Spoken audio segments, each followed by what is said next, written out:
Okay, so are you ready to dive into some seriously creepy train stories today? We've got three first-hand accounts that'll make you look over your shoulder the next time you're at a subway station. I'm ready. Trains and subways already have that kind of uneasy vibe, especially at night. They're like these liminal spaces full of echoes and shadows, perfect for a good scare. You nailed it. And our first story, well, it takes that unease to a whole new level. It comes from a graffiti artist who had an encounter that makes tagging walls seem like child's play. So picture this.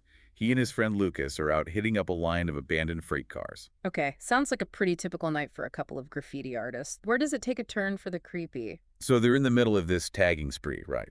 And they're tossing their empty spray cans on the tracks. Yeah, just letting them fall wherever. I can see how that would be tempting, just adding to the chaos. Exactly. But it's the middle of the night, pitch black. And suddenly they hear this loud clang as the cans hit the tracks. Okay, I can see how that would be a little unnerving in the silence. Yeah, and their spidey senses definitely go on high alert. And then, out of nowhere, one of their own paint cans comes flying back at them from the darkness. Whoa, okay. That's way past bad luck. Someone is definitely messing with them. No kidding. They noped out of there, but whoever was lurking in the shadows wasn't done. The artist said they were chased and even heard gunshots. Now that's terrifying, to be hunted in the dark like that. Mm. Talk about a fight or flight response. Seriously. Now, fast forward a few weeks, and this artist decides to go back and see if his artwork was still there. Really? That takes some guts after an experience like that. I guess the call of the art is just too strong. Maybe, maybe. But what he finds when he gets there is even creepier. His art's completely covered in red paint. And to make matters worse, inside one of those train cars, the one he remembers hearing noises from that night, he finds something truly bizarre. Okay, I'm on the edge of my seat. What did he find? A lone chair, rope scattered on the floor, and this overwhelming stench of bleach. Oh, that sends chills down my spine. What do you think was going on in that train car? It's like something out of a horror movie. A lone chair, ropes, and the smell of bleach. It's like someone was trying to cover up something awful. What do you think happened there? Right. It definitely sends chills down your spine. And speaking of creepy encounters in the dark, our next story takes us deep into a tunnel. A former train hopper's nostalgic trip back to their old stomping grounds turns into a terrifying fight for survival. Oh, yeah, this is the one where they go back to the tunnels, right?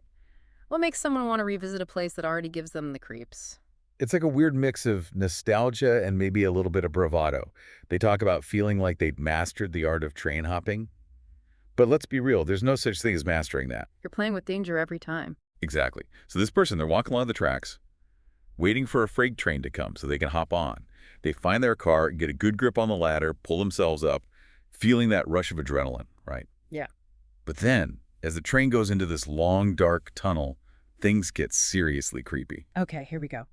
I can practically feel the darkness closing in, the roar of that train echoing off the tunnel walls. What happened? So out of nowhere, a hand shoots out from the darkness and grabs their leg. No way. Are you serious? A hand just grabbed them. Yep. And they're clinging onto that train for dear life, kicking, screaming, but that train's picking up speed. And they can't get a clear shot at whoever's grabbing at them. And it gets worse. It gets worse. How could it possibly get worse? They feel another hand slap against their leg. Oh, that's the stuff of nightmares. Imagine that feeling of being hunted in such a confined space. Total darkness. Just horrifying. What did they do? They scramble up that ladder as fast as they can to get away from those hands in the dark. But here's the thing. The only way back to their car was through that same tunnel. Oh, no. Talk about a rock in a hard place. They couldn't exactly call for help either, right? Nope. They were trespassing. So they grab a rock for protection and start walking back through that tunnel, knowing full well that someone or something is lurking in the darkness. Ugh, that must have taken some serious courage, or maybe just pure desperation.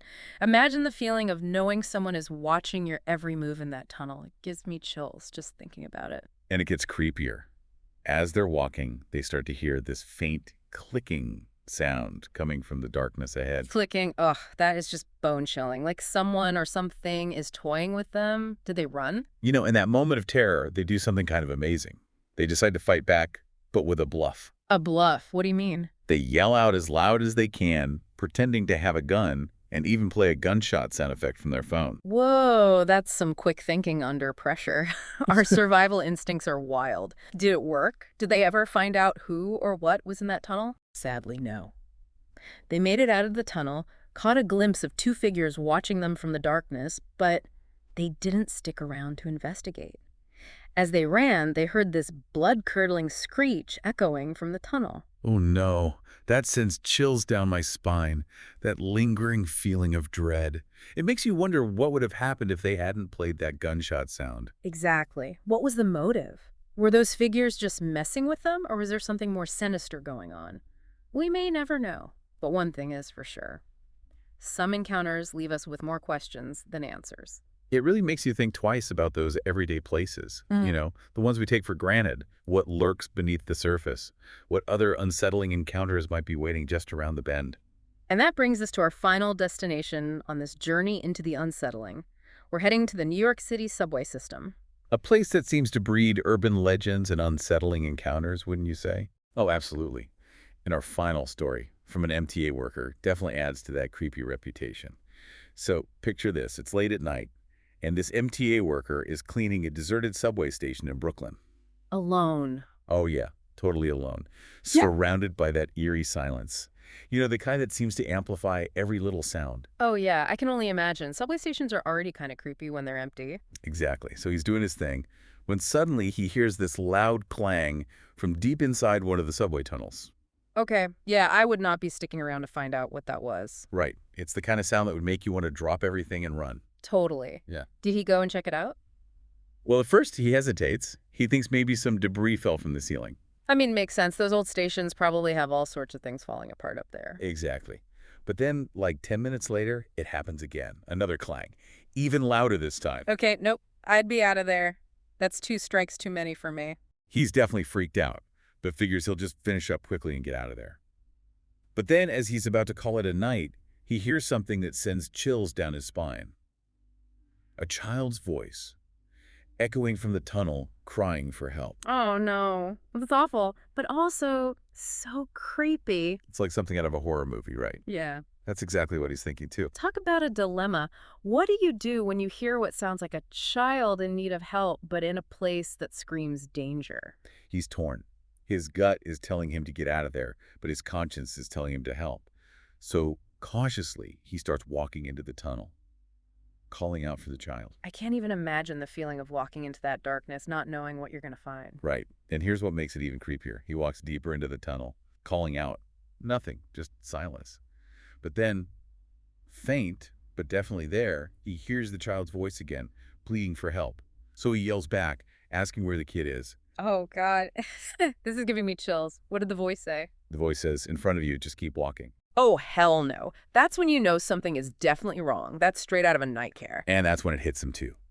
Something is definitely not right. His eyes start adjusting to the darkness. Man. Yeah. What does he see? He sees something that makes his blood run cold. There, up ahead, is the shadow of a child. But standing right beside it is another shadow, much taller, clearly an adult. Oh, my God. That's terrifying. What did he do? He noped right out of there, didn't even hesitate, turned and ran out of that tunnel, ignoring the child's pleas. Called the police the second he was back on the platform. It was a trap. That's so creepy. I can't even... So what happened? Did the police find anything? This is the part that really gets under your skin. Yep. They searched that tunnel for hours, but all they found was a single child's shoe. Are you kidding? So the child, the voice, all of it was just... Gone. We may never know what or who was lurking in that tunnel or what happened to that child.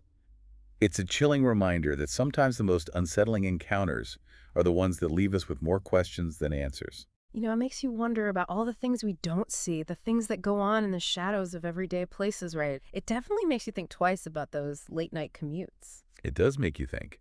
That's the thing about these stories. They tap into those primal fears, the things that keep us looking over our shoulders when we're alone in the dark. And that about wraps it up for this week's Deep Dive. What do you think? What other mysteries are lurking just around the corner? And what creepy encounters have you had? Let us know, because we'll be back next time with even more stories that will make you question everything you thought you knew about the world around us.